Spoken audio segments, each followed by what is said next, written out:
भगवान से प्रार्थना करता हूँ कि देश में शांति का वातावरण बनाने की महान कृपा करें।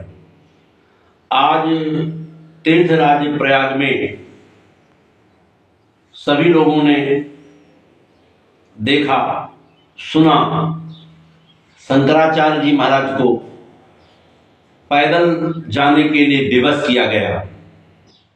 ये सनातन का धर्म नहीं है।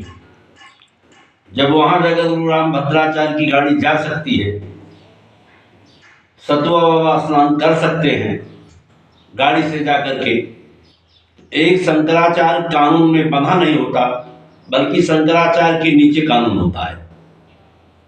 हम प्रार्थना करते हैं कि समाज में ऐसी भ्रांति न फैलाई जाए, राजनीति के कारण किसी को अपमानित न किया जाए, बल्कि शांत का माहौल व यज्ञ, तपस्या, ध्यान, शंकराचार्य के दर्शन के लिए लोग तीर्थराज प्रयाग में जाते हैं। वहां के विषय में गोस्वामी जी ने कहा है कि प्रतिसम्मत जति होय आनंदा कर्म जिगमने मुनि वृंदा। मुनियों का झुंड वहां स्नान करने के लिए जाता है। आनंद की भूमि पर कोई कोप करके अगर चला जाए तो देश के लिए बहुत बड़ा घातक खड़ा हो जाएगा। देश के अंदर महामारी आएगी। देश के अंदर आए दिन कुछ दिन के बाद में कितनी लाशें उठ जाएंगी अगर किसी ऐसे संत का अपमान किया गया, अपमानित होकर के उसे यहाँ से जाना पड़ा। ये ठीक नहीं है। मैं किसी का नाम नहीं लेता हूँ, किसी के प्रति नहीं कह रहा हूँ, लेकिन यहाँ पर प्रशासन को ये ज्ञात होना चाहिए कि कोई शंकराचार्य पैदल स्नान करने के लिए ले जाता है। विकलांग हो वो बात एक अलग की है, लेकिन जो विकलांग नहीं है वो साज सज्जा मर्यादा के साथ में जाता है।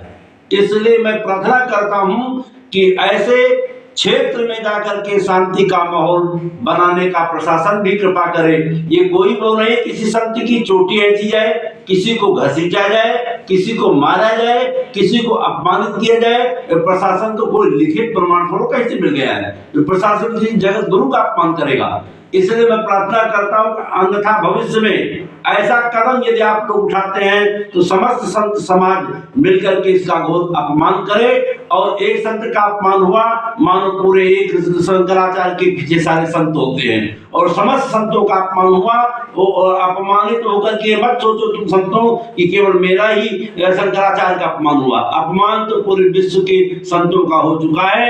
इसलिए एक दूसरे के प्रति एकजुट होकर के रहोगे तभी संतों की इज्जत बनेगी, संतों की प्रतिष्ठा समाहित होगी। अपनी प्रतिष्ठा को बरकरार रख करके अपने अपने नियम और धर्म मर्यादा के अनुसार चले, ये मेरी प्रार्थना है।